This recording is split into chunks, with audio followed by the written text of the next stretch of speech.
So guys as we know कि कल last date है GSTR 3B फाइलिंग के लिए। और अभी बिकॉज फॉर्मेट को चेंज किया है तो डाउट्स आ रहे हैं कि सर टेबल 4B1 2 या जो 4D है in eligible ITC block credit वो कैसे लिखना है, कुछ रिवर्स किया है रिक्लेम करना है वो कैसे लिखना है, ये हम डिस्कस करेंगे। बिकॉज अभी टाइमली आपको फाइल भी करनी है रिटर्न और करेक्टली फाइल करनी है। सो अगर आप चैनल पे नए आए तो चैनल को सब्सक्राइब कर लो, बेल बटन प्रेस कर लो और वीडियो को लाइक करना मत भूलना, बिकॉज आपका एक लाइक गाइस हमें काफ़ी मोटिवेट करता है ऐसे अपडेट शेयर करने में। So let's get started.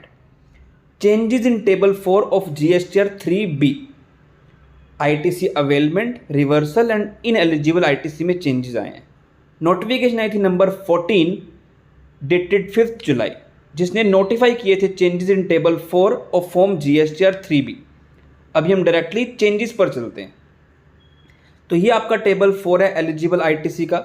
आपको टेबल 4A मिलता है, ITC अवेलेबल 4B मिलता है। इसमें चेंजेस क्या किए गए हैं यहाँ पर as per rule 38, 42, 43 and section 17 subsection 5 insert किए।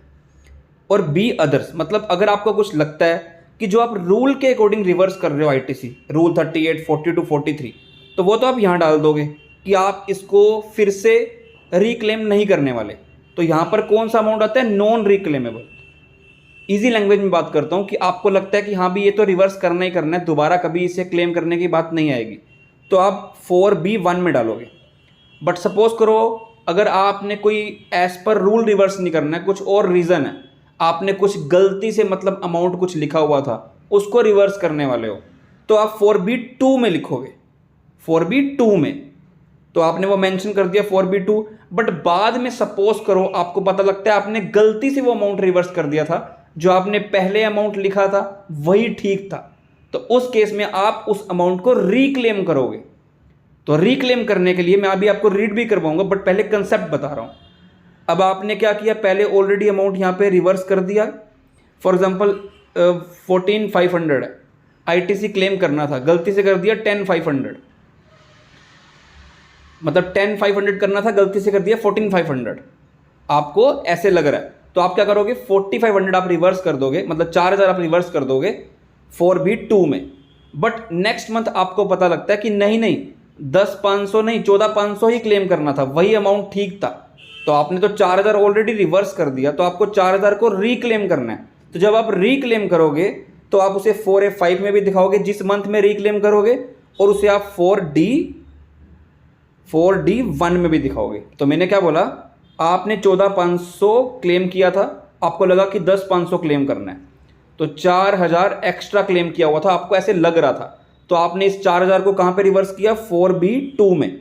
नेक्स्ट मंथ आपको पता लगता है कि 4,000 आपको क्लेम करना था, गलती से हो गया वो, तो आप नेक्स्ट मंथ 4A5 में उसे दिखाओगे, और आप इसे 4D1 में भी दिखाओगे कि यह आपका रिक्लेम ITC है।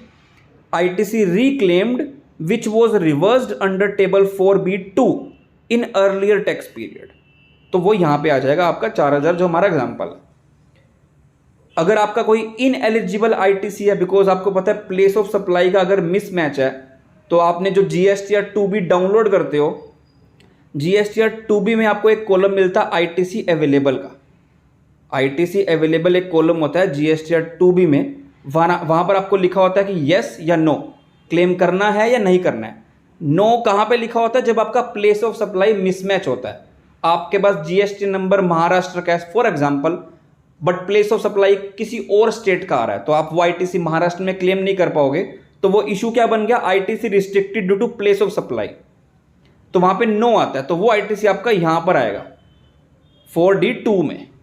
तो आगे पढ़ते हैं, अभी क्या लिखा है अभी एक बार पढ़ लेते हैं। फर्स्ट पॉइंट में लिखा है all non reclaimable reversal of ITC need to be reported in table 4B1।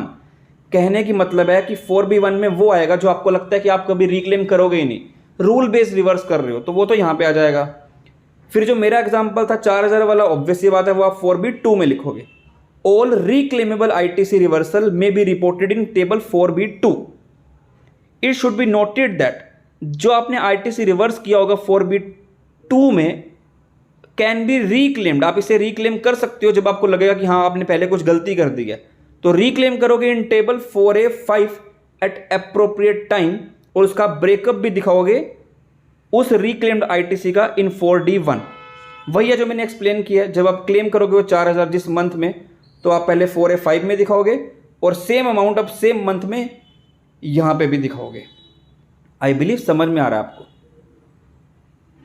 उसके बाद आपको यहां पे लिखा जा रहा है कि ITC not available mentioned in GSTR 2B of the taxpayer has to be reported in 4D2। मैंने आपको एक्सप्लेन कर दिया 4D2 यहां पे कि जो प्लेस ऑफ सप्लाई का मिसमैच मैं आपको बता रहा था। तो similarly guys, any ITC availed inadvertently in table 4A in previous tax period due to clerical mistakes और सम अदर कोई गलती हो गई है, inadvertent mistake may be reversed in table 4B2। जैसे मैं आपको एग्जांपल दे रहा था कि 4000 का कोरस्पॉन्डिंग चेंजेस गाइज जो 3B ऑटो पॉपुलेट होती है वहां पे चेंजेस किए जाएंगे, वहां पर फिगर्स ऑटोमेटिकली फिर रिफ्लेक्ट की जाएंगी। जब तक ये नहीं होते हैं these changes would be available on GST portal in due course of time. नहीं होंगे तो आप इसे प्री फिल्ड एंट्रीज को एडिट करोगे और अकॉर्डिंगली वैल्यूज को यहाँ पे फिल करोगे और अपनी 3B फाइल करोगे। ये पीडीएफ भी मैं अपने टेलीग्राम में शेयर कर दूंगा। वीडियो अच्छी लगी तो लाइक शेयर कमेंट करना मत भूलना। Till then good bye and thank you so much.